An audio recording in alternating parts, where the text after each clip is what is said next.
motor eléctrico es una máquina eléctrica que transforma la energía eléctrica a energía mecánica por medio de campos electromagnéticos, que vamos a explicar en breves momentos dónde se genera. Estos motores eléctricos se componen de dos partes fundamentales, que es el estator y el rotor. Acá tenemos dos motores, uno está completo ensamblado con la parte eléctrica conectado, su eje, sus tapas, la carcasa, todo armado. Y acá tenemos uno desarmado para poder explicar sus partes. Entonces vamos a comenzar a explicar cada una de estas partes del motor.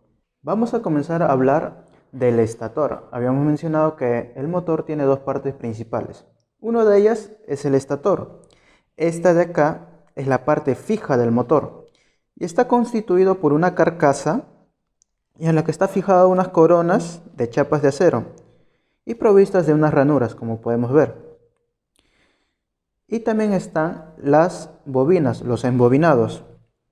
Y estas bobinas están dispuestas en dichas ranuras, formando las bobinas que se dispondrán en tantos circuitos como fases va a tener el motor. Estas bobinas es la que crea el campo magnético giratorio, por eso se llama inductor también, ya que inducirá una corriente en la otra parte y a la vez esta va a inducir al movimiento.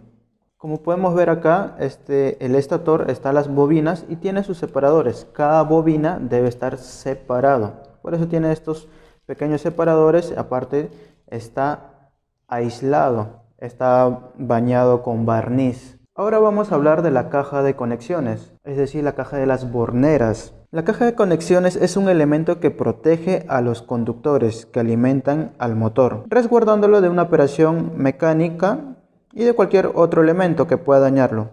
También es conocido como la caja de borneras. Acá viene conectado la red eléctrica y estas de acá se conectan hacia las bobinas del motor. En este caso estamos usando o estamos viendo que este motor es de 6 bornes. Recuerden que hay motores de 6, de 9, de 12, de acuerdo a la cantidad de bobinas que tenga. Ahora vamos a hacer la comparación con un motor ya conectado a la red eléctrica. Acá podemos comparar estas dos cajas de conexiones, una ya conectada, vemos que están conectados los bornes y conectado a las bobinas, la red eléctrica y las bobinas. Esto de acá está suelto porque hemos desarmado todo el motor y tenemos las 6 conexiones, los 6 bornes. Acá en el otro motor ya conectado vemos los bornes y el tipo de conexión que tiene. Podemos cambiar de estrella a triángulo de acuerdo al tipo de arranque que queramos hacer. También tenemos la placa del motor. En esta placa tenemos las características del motor. Tenemos de cuánta potencia es, el voltaje, el consumo de corriente, la protección de la carcasa y así en cada motor viene la placa. También tenemos acá la carcasa. La carcasa es la protección y es lo que cubre al estator y también cubre al rotor. Es la protección de todo el sistema. El material que se usa para esta carcasa depende del tipo de motor y en dónde va a estar ubicado. Esas especificaciones también vienen en la placa del motor. En la parte inferior tenemos las bases del motor. Puede ser frontal o lateral. En este caso es lateral y este es para tener un mejor soporte hacia la base donde se va a instalar este motor. Habíamos mencionado que las dos partes más importantes del motor es el estator y el rotor. Ya hemos hablado del estator y de la carcasa que lo cubre. Ahora vamos a hablar del rotor.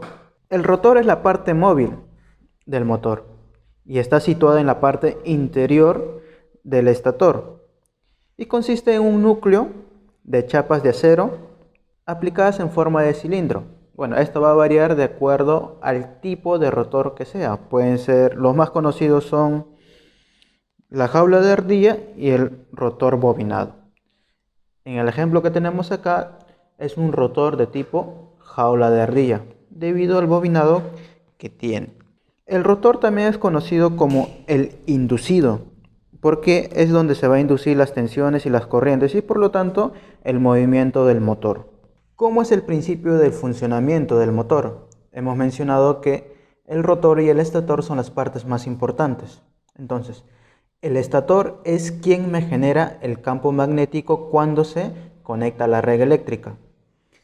¿Qué pasa con este campo magnético? Va a hacer girar al rotor. Debido al campo magnético que es variable, va a comenzar a girar al rotor. Este rotor está conectado al eje mecánico y va a comenzar a girar. El principio fundamental de un motor eléctrico es convertir la energía eléctrica a energía mecánica, y esto es mediante el campo magnético que genera el estator, y va a hacer girar al rotor, y este está unido al eje mecánico y comienza a hacer girarlo. Otra de las partes que tiene el motor son las tapas, tanto anterior y posterior. Estas nos ayudan a sostener el eje mediante los rodamientos. Esto va ubicado así. El eje y el rodamiento va sostenido en la tapa y nos ayuda a sostenerlo. También es para cubrir la parte del estator. Si nosotros ponemos acá, tanto en la parte posterior como anterior. Ahora vamos a hablar de los cojinetes, o también conocido como rodamiento. Este de acá contribuye a la óptima operación de las partes giratorias y se utilizan para sostener el eje mecánico y para reducir la fricción. Hay de dos tipos: el tipo de cojinete de deslizamiento y el cojinete de rodamiento. El que vemos acá es uno de tipo rodamiento.